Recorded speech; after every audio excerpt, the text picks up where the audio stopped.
Joseph? Okay.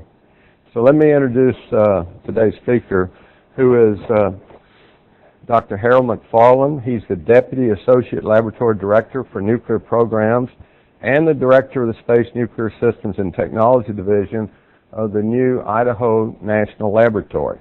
He is also the Vice President and President-elect of the American Nuclear Society.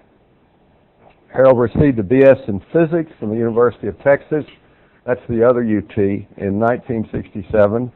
Then he received a PhD in Engineering Science from Caltech in 1971, and more recently an MBA from the University of Chicago in the year 2000. He joined the Argonne National Laboratory in 1972, and as many of you know, just a year or so ago, Argonne West was combined with the Idaho National Engineering and Environmental Laboratory to form the Idaho National Laboratory. It's one of our newer national labs, and he's been with INL since 2005. The topic of his presentation today is the International Nuclear Fuel Cycle Policy, a never-ending story. Ladies and gentlemen, please welcome Dr. Harold McFarlane.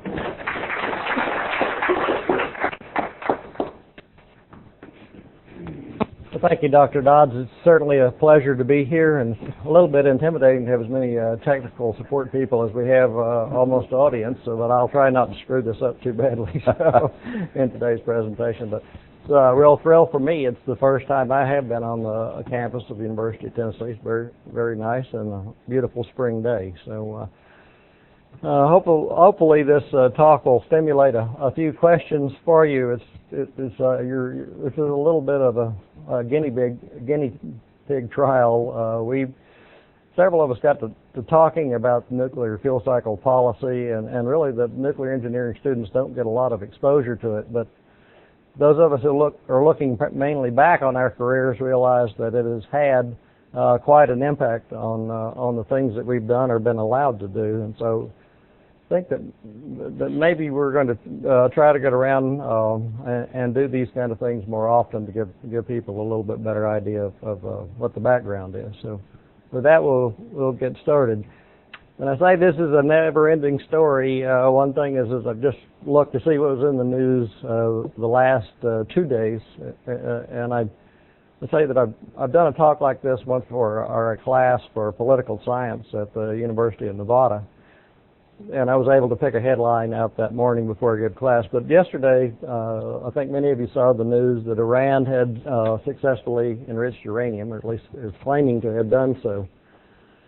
And that uranium enrichment is really the preferred technology for nuclear weapons proliferation, and historically has proven to be that way. And then this morning on the news, they said that Dr. Mohammed El-Baradei, who's the director of the International Atomic Energy Agency, was going to be traveling to Iran for further discussions. Another example of how things have changed recently, in February, the Bush administration announced a new fuel cycle program that would really change the policy of the U.S. very dramatically and make it much more aligned with what's been proposed by the IAEA and some of the other leading nuclear nations. Now, to put this in perspective, nuclear energy policy itself started in conflict and it remains in conflict. There's a great promise of the peaceful applications of nuclear energy. We know that we get clean electricity generation with no greenhouse emissions, for example. It's very reliable, very economical. On the other hand, the beginning of the nuclear age was really with nuclear weapons during the Manhattan Project in World War II. And although people have tried to separate those, it has not ever been 100% successful. And that is the struggle that goes on today in trying to define a sensible policy. One of the things that John Kotek and I, another fellow who's been kind of looking at this and trying to think about how to couch it in a classroom type situation is really looking at non-proliferation policy, which some people make somewhat inseparable from a nuclear fuel cycle policy itself. one of the things he had done was earlier this week had sent me some material that he'd dug up out of the National Security Archives, and what was clear in there, the people who were really concerned a great deal about non-proliferation is that they really look at it as an ultimate goal, ideal non-proliferation objectives, and really believe to a large extent that these should supersede all other national interest. And there's a great concern, I think, because often non-proliferation policy in the U.S. has been somewhat subverted by other national objectives with specific countries, and I'll give some examples of that later on. The reason that they're interested in this, of course, is that one nuclear explosion by a terrorist group or a hostile nation sneaking it into the country would really ruin your day. I mean, besides the immediate losses, you would probably lose for a long time the confidence in the financial markets, tremendous geopolitical impacts, even though this might not be a very big explosion or cause any more immediate deaths than another type of event could. If we look, I tried to just go back and look at what were some of the key events that have taken place in terms of either proliferation itself or non-proliferation policy activities. Of course, after we exploded 2 bombs in World War II, there was a great deal of concern about trying to control the spread of this technology. And the original proposal was literally that, to try to get it under some kind of control. It was realized that other nations would have the ability to make nuclear weapons. But they put together something called a Lilienthal-Acheson proposal, which when it got proposed to the United Nations became known as the Baruch Plan. And this primarily tried to get an international agency really to control all the fissile material and really most of the nuclear activities. And this would be not just the U.S., but the U.S. would actually give up a lot of control for that. And that was an effort for about 7 years, and it was the plan itself to try to have the UN do that was rejected because the Russians would not go along unless the United States turned over their entire arsenal. So later, after having seen that failure, in December 1953, President Eisenhower proposed his Atoms for Peace program, which has in fact been in effect for more than 50 years now, and it's had varying degrees of success, but overall been quite successful in spreading peaceful nuclear technology throughout the world and to some extent controlling the spread of nuclear weapons. Very quickly, there was the Soviets were able to demonstrate that they could build a weapon through a nuclear explosion, and in 1949. Interestingly, during the 1960s, there things that have been declassified and are now in the National Archives. There was a great deal of discussion about how presidents during that era were briefed on suspicions about an Israel nuclear program. In the end, there's been no overt real questioning by the U.S. on that, whether it exists or not. And it pretty much just let it be. And this is one of the reasons that it has been stated and concerned by people that there's our national interests sometimes, other national interests sometimes subvert non-proliferation objectives. But then the Chinese demonstrated that they had the bomb. The Nuclear Non-Proliferation Treaty, which was signed ultimately by all but 3 nations, India, Pakistan, and Israel, was negotiated in 1968. Indians then had a peaceful detonation in 1974. That really got the U.S. government very concerned again, and by 1976, President Ford had been convinced by arms control hawks that civilian plutonium, that is plutonium that had been come out of a light water reactor from civilian use, could actually be used in a nuclear detonation, and this was quite a revelation. Some people still argue about how accurate that is, but it's not like so-called weapons-grade plutonium. Then President Carter became very engaged in this. Some of you may have heard about the famous Amy speech and how she was worried about the bomb. Eventually, the Carter administration was able to pull together something called the International Nuclear Fuel Cycle Evaluation, or INFCE, which was kind of concluded in 1980. That was the first time that I became involved in this, and actually it was with some people from Oak Ridge here when we wrote part of the U.S. Contribution for just the standard types of recycling technology for pure X-ray processing and MOX fuel fabrication at that time. The next really big event was when Saddam's nuclear program, military nuclear program at least, was halted by the war in 1991.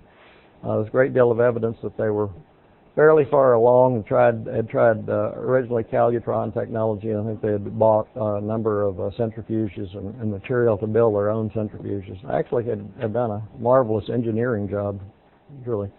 Since then, there's been concerns about Pakistan. Of course, they're now have nuclear weapons. North Korea was in the news, has been in the news, and that's recently been supplanted by Iran. Sounds like a lot of bad news, but in fact, the news really is fairly good, because back in 1953, or just in the post-World War II era, many people believe that 25 nations would have nuclear arms within 10 to 15 years. So overall, the story is fairly positive. And what was set in place in the Atoms for Peace regime, I'm going to go up here and see if I can actually do this, was to have weapon states that would have nuclear weapons of nuclear power, fissile material, otherwise controlled through the United Nations, and then nuclear power and nuclear technology available to the non-weapon states. The vision then was to avoid nuclear war while expanding those beneficial uses of nuclear technology and so on. The actual situation evolved a little bit differently. The split was somewhat different in that the nuclear proliferation treaty really drew the line between the weapons and the nuclear power generation for the weapon states, and then the non-weapon states were then subjected to safeguards through the International Atomic Energy Agency. I don't know if you can see this map. I'm going to try to go up here and just point out a few things. I wish I had the ability to redraw this. This is something that the government puts out occasionally. This last one was from 2005, but you'll notice that there are different colors, and these correspond to different levels of safeguards agreement. The highest level is having agreed to IAEA inspections plus what's called additional protocols. And if you look in Europe, Canada, and there's a few other countries, Australia, China, that they have signed up for that. The basic kind of NPT agreement is I think shown by these kind of brown colored countries, and then the U.S. is kind of in between. And then there are only on here a few countries that haven't signed, that really you wouldn't be able to see from there, but here, India and Pakistan. So.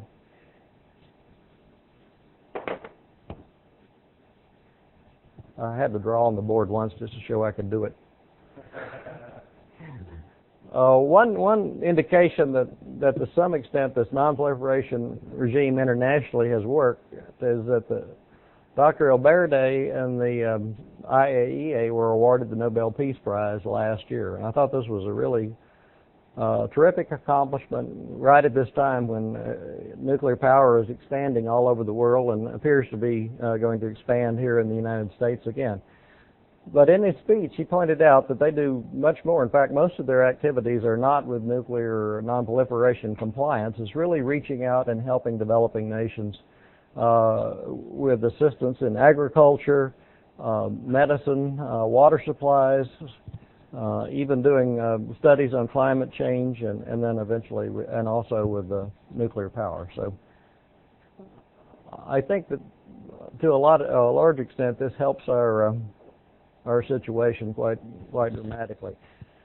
I think most everybody in this audience is familiar with log scales, and this is just to point out that if you looking at the forms of chemical energy versus nuclear energy, you have about six orders of magnitude difference just in terms of energy density, and similarly the difference between chemical explosives, TNT, and nuclear weapons explosives is very huge.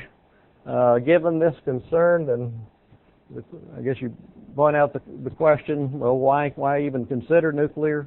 Because really the enrichment technology, what's being discussed in Iran, is really very much the same for both of those. And so the benefit from here has to be very great indeed in order to make that risk worthwhile. Well, in my opinion, it is worthwhile, and one way that we look at that is through the what's called the Human Development Index that is published by the United Nations. And this really puts together life expectation, education, and gross national product per capita against, and you can plot that against the annual electricity use in kilowatt hours per capita, and you see that the countries that are doing very well, U.S., Canada, Japan, Western European countries, but the countries where most of the people live, where the large populations are generally very low on this scale, and kind of 0.8 is kind of considered the break point for that. I read an article by Kevin Murphy, a well-known economist, last month. It said that just the accessibility to electricity adds 30 years to a person's life expectancy, and they put a value on this at $1.25 million. So this really is a big deal. Another way to look at this is simply to plot the energy use per capita versus the gross national product per capita. So what you would like to be, you'd like to be as far out on this scale as you can, but with energy conservation, trying to have not get too high on the energy use scale. But as you see, it's fairly linear correlation, starting to turn over somewhat, but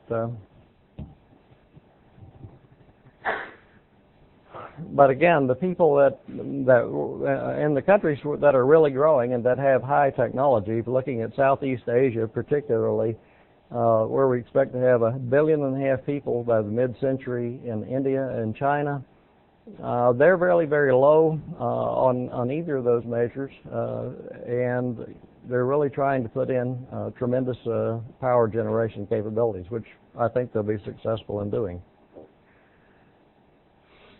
At the same time, we have a lot of pressure on oil. I think the gasoline prices were in the news again today. We're seeing routinely oil prices at greater than $60 a barrel. Most of the new discoveries are smaller reserves, and they're depleted quicker, and they're also harder to refine. People argue about when the supply will actually peak and turn over, but I've tried to draw in that small graph on the right. If you look at this in a larger part of history, it just looks like kind of a blip, and that's what we rely on for most of our energy today. We've got to replace that. What else is going on? Climate change. A lot in the news about climate change. I'm sure you've heard about this quite a bit. Some rise in the average temperature as measured in the last 50 years. The carbon concentration in the atmosphere is growing. This is over similar kind of time frame, from 315 parts per million to 365 parts per million, as measured in a pristine area. At the same time, on the other plot, you see our use of fossil fuel energy, which is contributing significantly to that. Nuclear electric power is also growing worldwide, but not fast enough to really overtake a lot of that. If we want to really kind of control the amount of CO2 in the atmosphere, then emissions have to be capped and reversed eventually. And people have run out scenarios for looking way out for a couple, 200 or 300 years, and eventually being able to turn this over and getting back into the range between 350 and 750 parts per million. And even that probably has some pretty significant impact. I think this is really very hard to read. The message here is that we just have to have a lot of substitution of carbon emission-free primary energy if we're going to achieve that. And if you look at what's available for that, of course, coal is the biggest contributor because it's basically pure carbon. Oil, somewhat less. Natural gas, there's been a lot of conversion to natural gas, which reduces this down to about half. You can get, if you get down here into the renewables and sustainable energies like nuclear, which on this particular chart comes out the lowest. This is for life cycle emissions. But wind power also very low. Hydro, surprisingly, not as low on this particular chart. It depends on the country that you're actually talking about, though. But basically, these don't contribute very much. If you wonder why there is any contribution at all, for example, from solar and wind, it's just in the amount of energy that it takes to produce the equipment that generates the product. So, but what have we been adding? We've been adding all fossil fuel plants almost entirely exclusively in the U.S. If you look. In terms of prices, nuclear is really looking very good. Always has looked very good from a fuel price, but now currently, even in a total operating cost scenario, it looks very good. The most reliable future estimates of what electricity prices will be probably comes from the OECD, the Organization of Economically, I've forgotten exactly what it stands for, but a number of larger nations that cooperate on these kind of data and published through the Nuclear Energy Agency and the International Energy Agency. But if you look at the cost, nuclear is given in the blue here. There's a big significant initial investment. Operating costs for everybody is pretty low. Then if you look at the fuel costs, nuclear, of course, is very lower, much lower than anything else. And then, but when it's put together for the total cost, that the range nuclear still looks very, very competitive. And there's actually, in each of these quadrants, there's two different things. This just has to do with different discount rates. Reflecting the importance of the initial total investment. But the projections are right now that nuclear will be one of the cheapest of the alternatives. Now, something that we got from the nuclear energy director there at the IAEA is something I think people here are well aware of. But in terms of risk, if you actually look at the risk from nuclear technology, not just nuclear power plants, but the whole nuclear technology enterprise. Again, we're looking at a log scale there. It's very minimal risk, well below what's normally considered an acceptable risk level. If you simply look at the risk from living in a large city and the harmful substances that are available or in the air. That, in fact, is much higher than you have car accidents and so on. So you're several orders of magnitude down from that. The main risk, of course, is from particulates, from the use of fossil fuel. where we have in the U.S. a mortality of about 10,000 to 60,000 people a year, just because of the particulate problems from that burning. One reason that I think the U.S. has to get on board and change its policy and move forward with a more progressive nuclear posture and implementation of a new fuel cycle policy is simply to look at what's going on with the rapidly developing countries, India and China, where economic growth is in the 8 or 9% per year range. They're starting off very low, but this is a chart that I got from a professor at one of the universities there in China. If you'll look, they don't have a lot of nuclear installed right now. Within the next, I think, 5 years, they'll double that. But if you look out at the end, I don't know if you can read this or not, but you have to add these two numbers together so that by mid-century, they're really talking about having 250 gigawatt electric installed in China. Now, to put that in perspective, that's 2.5 times more than we have in the U.S., and we have about 40% more than the next highest nation.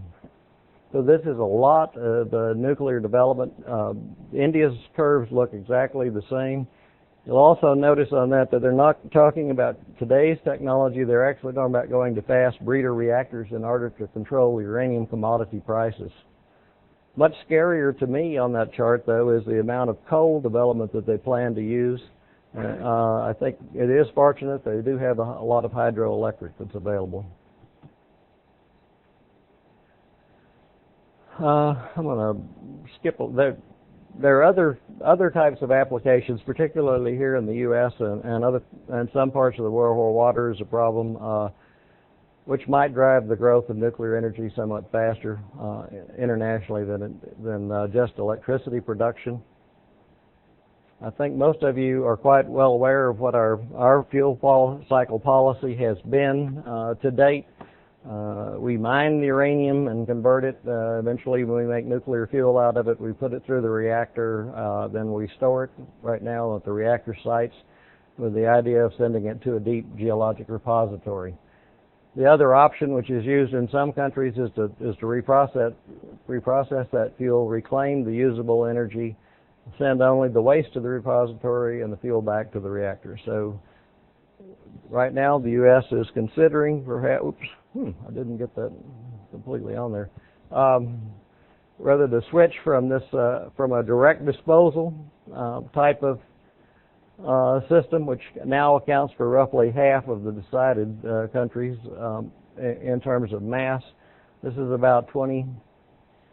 If you look, there's in the direct disposal camp, there's a little over 2,500 metric tons of fuel discharged per year. Recycling camp, there's about the same. There are some other countries that have kind of interim solutions. They haven't quite decided. They do a little bit of each. But it now looks quite possible that the U.S. is going to switch. In terms of the total amount of fuel that's generated, from a volume perspective, it's quite small. Managing the spent fuel, if it weren't for regulations on site with the power companies and just the nuisance for them and expense of them having to do it, it wouldn't amount to a lot. If you could put it all together, it would easily fit on your football field out here next door. However, if you reprocessed it, you can see that there's a great deal of volume reduction due to that, and this is for the entire 40-year history of generating in the U.S. I think many of you have seen these kind of charts before, but the spent fuel is not really spent. It's used or experienced. About 95% of the uranium is still there, and a PWR or BWR fuel assembly, after it's taken out, it's just economically spent, is really what we meant. But if you really look at 1 ton of fuel, there's more than 950 kilograms of usable uranium, 8.5 kilograms of usable plutonium that can go back into reactors. Minor actinides or transuranics are there, but then a very small mass quantity of actual fission products that need to be disposed. Actually, after 10 years of cooling, most of the fission products are already stable isotopes. Okay, let me try to get this all up. This is one of these slides that's too clever for me. This is simply an example, a case of Dave Hill, one of my colleagues, trying to put together a case for how much, under some kind of reasonable scenario, how much nuclear might we need. And just looking at the 2001 statistics, and then assume that we want to cap carbon emissions and that there is some modest growth, we're really talking a huge amount of new nuclear, which is really as a factor of 10 over a 50-year period. Actually, spent fuel storage becomes a problem because of repository space and a limited number of repositories. If you look at what's required throughout the rest of the century, even with very modest requirements, basically no growth or just very modest growth, it starts to become pretty intimidating. This slide shows what's available. First, legally, 70,000 metric tons for Yucca Mountain. And if you look at what's called the technical capacity, that goes up to about 120,000 tons. That's that blue line across there. If we simply go on the path that we're on now, we go right past Yucca Mountain very, very quickly. Actually, we already have committed it by now. If we go extend to this technical capacity with existing reactors, we should nevertheless have a similar problem. In terms of current commercial reprocessing, mainly this is two facilities or two sites, Sellafield, the big Thorpe facility there at the UK, and then the very successful UP2 and UP3 plants at La Hague in France. These have a capacity, let's see, Thorpe, right now I think they would rate it at around 1,000 tons a year. The two plants at La Hague can operate up to about 1,600 tons per year. This is a slide that I have stolen from one of my colleagues, Kathy McCarthy. And given the constant spate of news on trying to get Yucca Mountain open to receive the spent fuel, this just shows under different types of scenarios through the rest of the century how many repositories we might need, depending on what we do, what our fuel cycle policy is. And I think the only thing you really need to look at is out here in, say, one of the high growth scenarios where if we simply went on the way we are now with just a once-through fuel cycle, we could need up to 22 Yucca Mountain repositories. Whereas if we take an aggressive stance, we could get by with a single repository. Even for a very modest scenario, basically staying more or less on the track we're on now, the ratio is 9 to 1.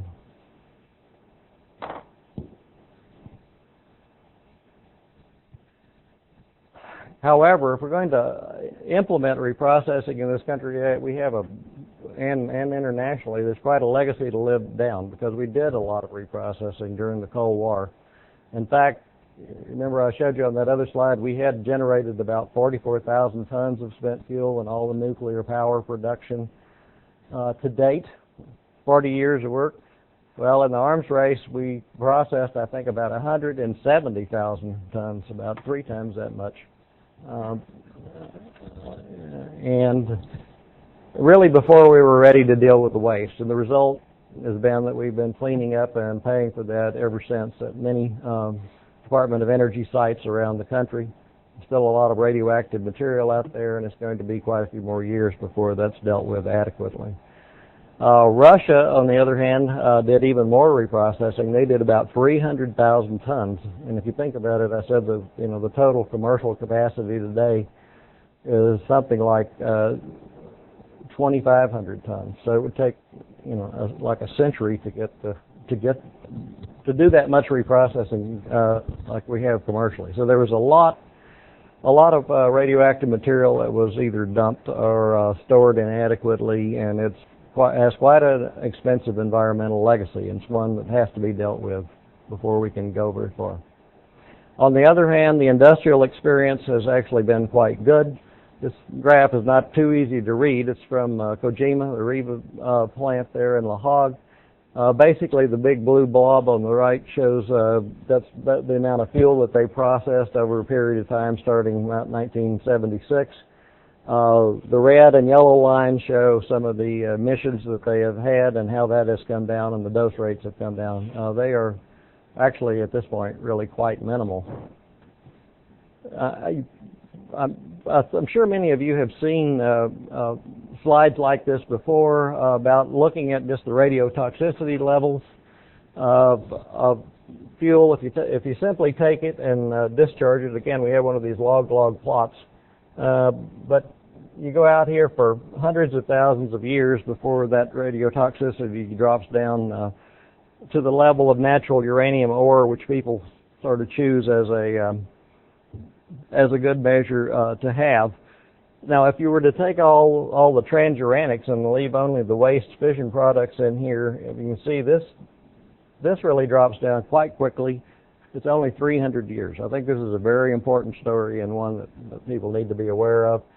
If you only do partial reprocessing, you can make some great improvements, but you're still out there at the 10,000 year time frame. Now, going back to where we started out with setting up the IAEA to oversee this international policy, there have been some real successes, and one of these, I think, is just the disarmament from various treaties. We get a lot of uranium from the Soviet Union. In fact, I think the last time I had looked, that was about half of all of the uranium that we're using in our power plants today, which means that about 1 in 10 of the light bulbs in the U.S. is powered by uranium that formerly was in a Soviet Union warhead that used to be pointed at us. It actually has a great deal of economic value, and that's given kind of in the charts there, a lot of energy value as well as economic value. So quite a bit of success. Okay. What about the not so successful? This is a picture that I actually took myself. This is the Iranian ambassador at the IAEA General Conference last year. His main theme was really that the West has not been a reliable supplier of nuclear technology, and particularly nuclear fuel. And he really made a pretty good point. I mean, he omitted a lot of things that they were doing that they had said they wouldn't do, but his arguments were really pretty powerful. In fact, I've been told that they bought, 20-some odd years ago, they bought research reactor fuel, paid for it, and it was never delivered. I think it's still here in Tennessee. So he's not right quite without his point. So what do we need to do? We need to be able to expand global electricity production without carbon and pollution. We've got to avoid the major nuclear conflicts and improve the international security and stability, and do that simultaneously. So in looking at that, then the administration has proposed this Global Nuclear Energy Partnership, which I think could be quite important for your careers. I mean, this really leads towards quite an expansion of global nuclear energy usage in a more secure environment. A lot of things to work on from an R&D perspective as well as just an industrial implementation perspective. It really has a structure. I don't know that these are all that interesting, but if you put it in a new structure on top of the one that I showed you earlier, this Global Nuclear Energy Partnership now draws the line in a different place over in here, and these fuel cycle states will basically control the technology, the fissile material, and nuclear weapons as they exist today. The key elements of that are really to expand the use of nuclear power. Very important here in the U.S. because without some expansion of nuclear power, this big international program makes no sense. We now have a lot of expressed interest in building up to 19 new nuclear plants within the next 10 to 20 years. Got to minimize the nuclear waste. That requires a change in the fuel cycle policy, demonstrate the recycle technology, advanced burners to do transmutation of the transuranic waste, really establish confidence internationally that we will supply fuel as people need it. And for countries that do not have any real infrastructure at all, develop and demonstrate and eventually export very small reactor power systems that are mostly like batteries that they could take out and put into place and would operate for a very long period of time before they needed to be refueled, which the fuel cycle states would take care of too. And as a part of this, then enhancing the nuclear safeguards technology. The next steps are really going ahead with our plans to expand nuclear energy here. And there's been, as I said, there was a bill passed last year, which is the industry has responded to very well to encourage the construction of new plants. And we really need to address the spent fuel and the Yucca Mountain issue in order for that to take place. And then a lot of this, the next steps is really going to be demonstration, R&D, development, and so on. A lot of exciting things for us to work on. And then finally building a global consensus, which actually I think is fairly well along. The IAEA had proposed something very similar to that previously. So among what we would include in the initial cadre of fuel cycle states, there's pretty good agreement on this type of approach. So that's something to look forward to. Now, what will drive policy ultimately is the availability of uranium or resources for nuclear energy. I just thought I'd show you on this map where those primarily are. It's kind of interesting. Now, these reserves are not all equal because of the quality of the ore, but oddly, it's one country without any nuclear power per se. They do have nuclear technology. Australia has most of the resources that are known and published. Kazakhstan also is very rich in uranium resources, and another country, Canada, has really remarkable deposits. I mean, some of the Canadian ore deposits are in 15 to 20% uranium, which actually is so much that it becomes a problem even mining it. If you were to go on and look at this, there's a lot of, you could look at fuel cycle policy from a number of international case studies, which would be quite interesting. I just kind of listed some different kind of drivers for different nations, whether they're mature economically or not. They're rapidly expanding. South Korea, I think, is a particular case because they have a lot of technology, but they're not quite in that fuel cycle club yet. Now, I put on here, and I think these slides are available on your website, so I put where you might go if you're interested in any of this for a lot of information on fuel cycle policy and the things I've talked about today. One of the ones that we just learned about, as I said, in the last week, are these digital national security archives, which are actually quite interesting. And with that, I thank you very much.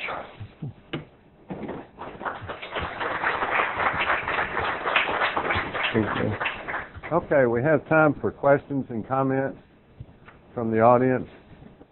While you think of a question, wait a minute, you have one? I think it was kind of warm in there. I noticed a few people nodding off. So. Who manages this digital archive? I think it might be on the. I've got the web address, but it looks like it might just be from. Just go to the National Archives, and you might be able to link to it from there. Is there one laboratory or two laboratories that focus on the GNEP? No, I think it'll be more labs than that. Right now, most of the nuclear energy R&D budget has been captured by this new program, and they're still sorting out. This will be for fiscal year 2007. They're still sorting out what the program plan will be, but and I don't know the details of the program. Right now, this is really nothing more than a vision of what might be. So I think it's too early to tell that. Larry?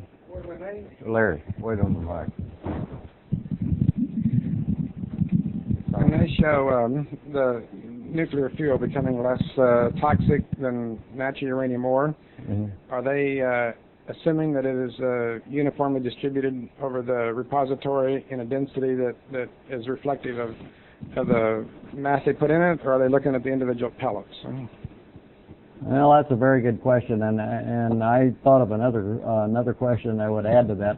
Since I'm not going to answer you anyway, I'll even make it more complicated. Is it, what's the level of the ore deposit? Since those range tremendously, as you know. So I think the ore deposit probably is some kind of average, which I don't know. Maybe that's like 0.1% uranium concentration. But I would imagine that. In fact, I'm almost sure that they have integrated that over the repository volume by some measure. The thing is, if you do reprocessing, the repository becomes much more compact. So you're actually putting up to anywhere from 4 to 100 times as much energy usage into a disposal place. So there's a lot of trade-offs there. Okay, I have a question. It appears that most of Europe is going nuclear, except for Germany. And my question is really two questions. Do you have an explanation for why they are the outlier and they have sort of an anti-nuclear program? And assuming that does not change, where are they going to get their power? Lee, I wish I had my computer here, because actually I have some really good information on that from the Europeans themselves. They've recently done some very good surveys, and we have the results from that. I wouldn't characterize it quite the way that you do. There's less enthusiasm. This is kind of surprising. Less enthusiasm in the very mature economies where the population is stable. So countries that are doing well are, some of those are actually fairly anti-nuclear. For example, the most anti-nuclear country is Austria, where only 7% of the people favor nuclear energy. And that's where the headquarters of IAEA is. Completely inexplicable. Yeah. The Eastern European countries favor it much more heavily than the Western European countries. But in all of the countries, the attitude is changing. And that goes also for Germany. When Germany reformed the government a couple of months ago, they thought that they were going to go back to a nuclear policy. But apparently, I haven't heard anything new about that. I think they simply have not been able to get organized, and that's just a complication that they haven't wanted to take on. 2 years ago, the UK published an energy plan that said nothing about nuclear energy. And then now, a number of things that have happened to make them rethink that. They're actually concerned now that they simply can't get the resources to build plants fast enough to replace the Magnox plants that they'll be shutting down. So Europe is really a complicated situation that you almost have to look at state by state. But I think the real key there is it's not a huge player right now in terms of expansion, simply because it's pretty stable in terms of population growth and already pretty high in terms of economic development. So the rapidly developing countries, I think, are going to have a much more important impact on our fuel cycle policy. Okay. Do we have any other questions or comments from the audience? If not, let me remind everyone that we do have refreshments downstairs, and everyone is invited. But before we adjourn, let's express our appreciation again to Dr. McFarlane for his presentation.